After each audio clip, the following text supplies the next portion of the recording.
Assalamualaikum warahmatullahi wabarakatuh. Halo teman-teman semuanya, bertemu lagi dengan Bunda di hari Senin tanggal 5 April 2021. Bagaimana teman-teman kabarnya? Semoga teman-teman keadaan sehat walafiat ya. Amin amin ya rabbal alamin. Oke, hari ini kita akan belajar tema 9, kayanya negeriku, dan kita masih di subtema 1, kekayaan sumber energi di Indonesia. Pembelajaran 3 ya teman-teman. Yuk kita berdoa sebelum memulai pembelajaran hari ini. Bismillahirrohmanirrohim.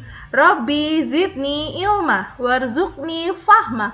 Ya Allah, tambahkanlah ilmuku dan pertinggilah kecerdasanku. Ya Allah, please increase my knowledge and please broaden my intelligence. Amin. Oke, yang pertama Bunda akan memberitahukan mengenai tujuan pembelajaran hari ini. Yang pertama yaitu teman-teman akan mencapai dengan melalui penjelasan guru, siswa dapat memahami sumber daya alam dengan baik.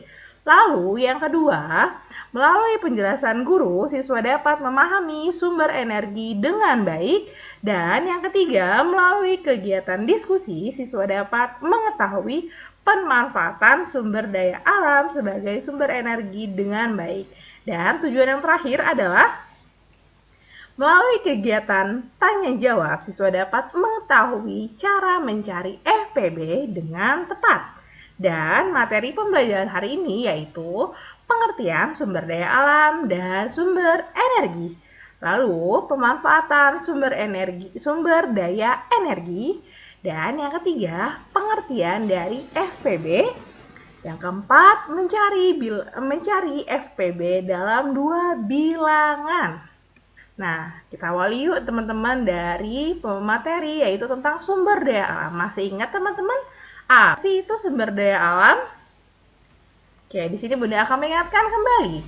Sumber daya alam adalah segala sesuatu yang berasal dari alam dan dapat dimanfaatkan untuk kehidupan manusia dan kebutuhan manusia dalam kehidupan sehari-hari.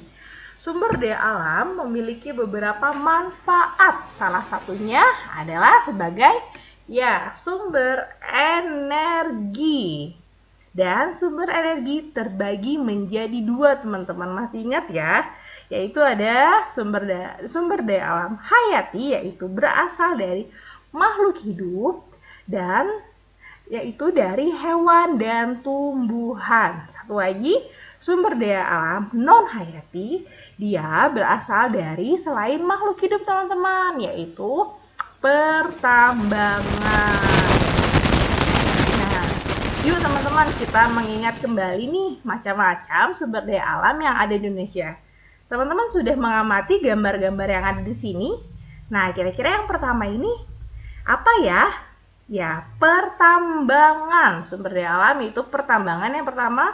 Lalu yang kedua adalah peternakan. Dan yang ketiga, perhutanan. Yang keempat ada perikanan. Lalu yang kelima ada perkebunan. Dan yang terakhir ada pertanian. Nah, itu adalah macam-macam sumber daya alam yang ada di Indonesia. Lalu kita beralih ke materi sumber energi. Nah, masih ingat nggak nih teman-teman?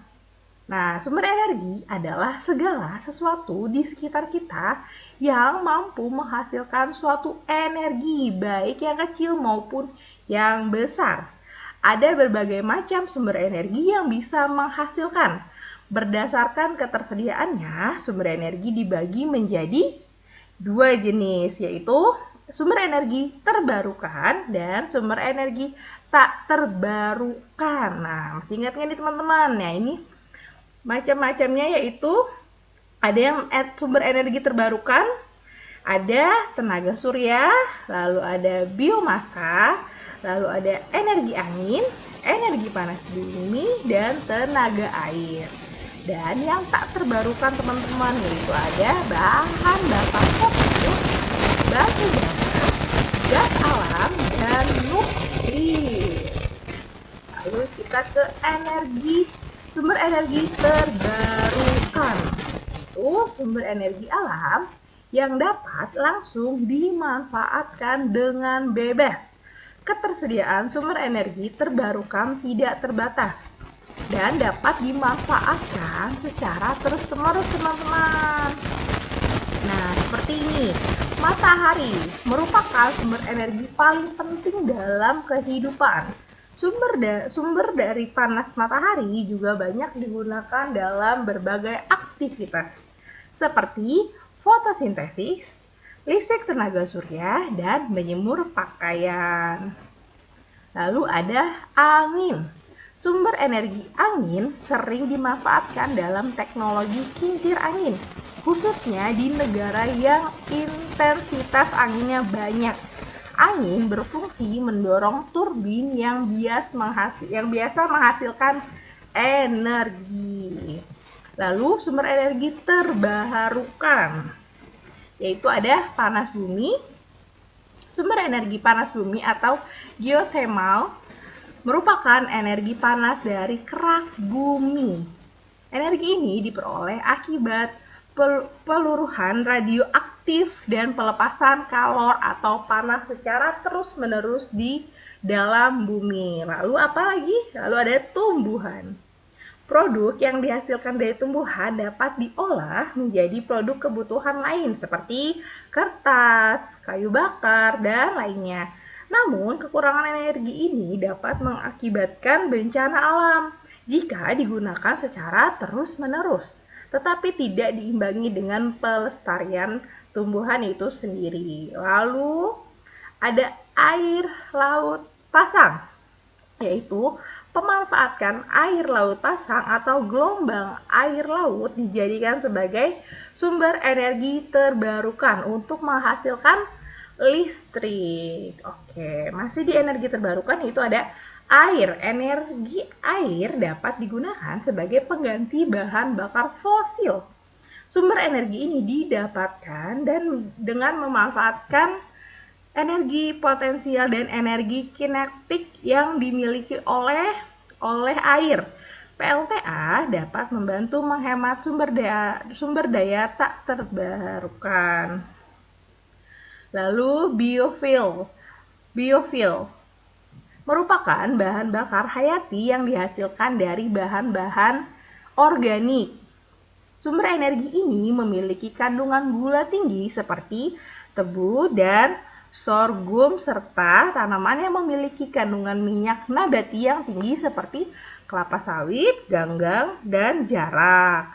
Lalu ada juga biomasa, yaitu energi yang mengacu pada bahan biologis yang berasal dari organisme yang masih hidup ataupun yang belum lama mati.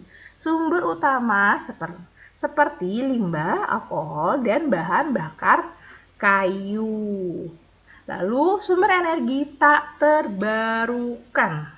Sumber energi yang dapat habis dan tidak bisa didaur ulang. Sumber energi ini ketersediaannya sangat terbatas dan membutuhkan waktu yang sangat lama hingga jutaan tahun untuk bisa terciptanya kembali. Nah, di sini yang pertama ada energi hasil fosil. Energi ini sebetulnya masih dapat diperbaharui, namun membutuhkan waktu sampai ratusan bahkan jutaan tahun. Sumber energi ini berasal dari timbunan makhluk hidup yang telah mati, terkubur dalam tanah sampai jutaan tahun. Contohnya adalah batu bara dan minyak bumi. Lalu ada lagi bahan bakar nuklir, yaitu bahan bakar nuklir diperoleh melalui penambangan dan pemurnian biji uranium yang merupakan unsur alami yang ada dalam inti bumi. Merupakan sumber energi tak terbarukan yang paling bersih. Seperti itu, teman-teman. Lalu, apakah ada keuntungan yang dapat memanfaatkan sumber energi, baik yang terbarukan ataupun tak terbarukan? Lalu, selain keuntungan, apa yang terdapat masalah pula pada pemanfaatannya? Mari kita simak, teman-teman. Di sini, yang pertama itu ada gambar kincir air. Apa sih keuntungan dari kincir air itu? Yaitu dapat memudahkan aliran listrik. Dan apa sih kendala atau masalahnya yaitu kekeringan dan perawatannya yang sulit, teman-teman. Lalu yang di sini gambar yang kedua, ada yang tahu ini bentuk apa? Ya, ini adalah gas LPG. Nah, keuntungannya yaitu untuk memudahkan masak di rumah, betul. Dan kira-kira apa ya teman-teman kerugian dari gas LPG ini? Nah, jadi kerugiannya adalah kebocoran gas dapat menyebabkan ledakan, teman-teman. Oke, selanjutnya yaitu ada di gambar ini, SPBU atau pom bensin ya, yang sering kita sebut ya teman-teman. Yaitu keuntungannya adalah sebagai bahan bakar kendaraan. Lalu, apa ya masalahnya? Nah, masalahnya adalah ketersediaan bahan bakar ini yang terbatas, teman-teman. Nah, di SPBU ini kan menjual berbagai bahan bakar untuk kendaraan. Lalu yaitu ada di sini ada panel surya. Apa sih keuntungannya? Dapat menghasilkan listrik dari cahaya matahari. Dan ada juga kerugiannya loh teman-teman, yaitu keadaan cuaca yang tak menentu. Nah, di sini ada gambar seperti sebuah pabrik. Kira-kira apa ya teman-teman? Ada yang tahu nggak? Yaitu di sini tempat untuk biogas, untuk mengolah biogas, teman-teman. Nah, keuntungan itu dapat mengurangi efek rumah kaca dikarenakan biogas itu ramah lingkungan. Dan kerugiannya itu sangat saat pengolahannya dibutuhkan waktu yang relatif lama. Seperti itu teman-teman. Bagaimana? Sudah paham ya? Insya Allah. Oke, Bunda lanjutkan ke materi yang kedua, yaitu tentang FPB. Apa itu FPB? Faktor persekutuan terbesar. Nah, sebelumnya kita sudah pernah bahas nih. Semoga teman-teman masih ingat ya. Oke, Mas. Lalu, bagaimana cara mencari FPB, teman-teman? Nah, kita cari tahu dulu. FPB atau faktor persekutuan terbesar dari beberapa bilangan adalah bilangan bulat positif terbesar yang dapat membagi habis kedua bilangan itu. Nah, perlu diingat nih teman-teman. Cari angka sekutu atau angka yang sama. Lalu, pilihlah pangkat yang paling kecil. Nah, oke, di sini Bunda punya dua contoh untuk mencari FPB dua bilangan. Tentukan FPB dari 16 dan 40. Teman-teman jangan lupa menggunakan pohon faktor ya, dan bilangan prima. Oke, lanjut. 16 dibagi 2 sama dengan 8, 8 dibagi 2 sama dengan 4, 4 dibagi 2 sama dengan 2. Maka faktorisasi 16 adalah 2 dikali 2 dikali 2 dikali 2 sama dengan 2 pangkat 4. Dan yang 40 dibagi 2 menjadi 20, 20 dibagi 2 sama dengan 10, 10 dibagi 2 sama dengan 5. Maka faktorisasi prima dari 40 adalah 2 dikali 2 dikali 2 dikali 5 sama dengan 2 pangkat 3 dikali 5. Jadi FPB dari 16 dan 40 adalah, kita ambil pangkat yang paling kecil teman-teman, yaitu 2 pangkat 3 sama dengan 8. Seperti itu teman-teman caranya. Semoga masih ingat ya. Dan kalian lebih memahami cara menentukan FPB dari dua bilangan. Yuk teman-teman simak video berikut ini. Oke teman-teman, di sini Bunda akan menjelaskan cara mencari FPB dari dua bilangan. Nah, kita sudah mempelajari FPB di tema 6. Apakah teman-teman masih ingat caranya? Oke, di sini Bunda akan mengingatkan kembali bagaimana caranya dan cara proses untuk mencari FPB dari dua bilangan. Bunda punya dua contoh teman-teman. Oke, langsung ya teman-teman, kita mengerjakannya. Contoh yang pertama yaitu FPB dari 18 dan 32. Jangan lupa teman-teman memakai pohon faktor untuk menyelesaikannya. Yang pertama kita cari faktorisasi dari 18. 18 dibagi 2 sama dengan 9. 9 dibagi 2 tidak bisa, langsung saja dibagi 3 menjadi hasilnya 3. Nah, dilingkari teman-teman agar tidak keliru. Lalu, sekarang yang 32 dibagi 2 sama dengan 16. 16 dibagi 2 sama dengan 8, 8 dibagi 2 sama dengan 4, dan 4 dibagi 2 sama dengan 2. Nah, dilingkari. Oke, sekarang kita tentukan faktorisasi prima dari 18, yaitu ada 2 dikali 3 pangkat 2. Dan faktorisasi dari 32, yaitu 2-nya ada 1, 2, 3, 4, 5. 2 pangkat 5. Jadi FPB dari 18 dan 32 adalah, kita ambil angka yang sama dan ambil yang paling kecil. Di sini ada 2 dan 2/5. Jadi yang paling kecil adalah 2. Maka FPB dari 18 dan 32 adalah 2, teman-teman. Nah, masih ingat kan ya teman-teman seperti itu caranya?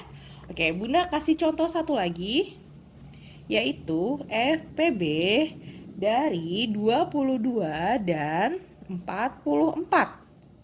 Memakai pohon faktor sama. 22 dibagi 2 sama dengan 11. 11 dibagi 2 tidak bisa, teman-teman. Nah, karena 11 itu termasuk bilangan prima. Jadi selesai sampai situ ya. Sekarang yang 44. 44 dibagi 2 sama dengan 11. Sama dengan 22. Maaf, sama dengan 22. Ketemu lagi 22 dibagi 2 sama dengan 11. Nah, seperti itu teman-teman. Sekarang kita tentukan faktorisasi prima dari 22 sama dengan 2 dikali 11 dan 44 sama dengan 2 pangkat 2 dikali 11. Jadi FPB dari 22 dan 44 adalah berapa? Kita di sini angkanya sama ya, teman-teman. Kita ambil yang paling kecil, yaitu 2 dikali 11 sama dengan 22. Nah, seperti teman-teman caranya. Nah, untuk selanjutnya teman-teman bisa langsung saja latihan halaman 32 1 sampai 5. Oke teman-teman, semangat mengerjakan. Semoga cara yang Bunda tadi kasih tahu dapat manfaat buat teman-teman. Bunda tutup ya. Wassalamualaikum warahmatullahi wabarakatuh.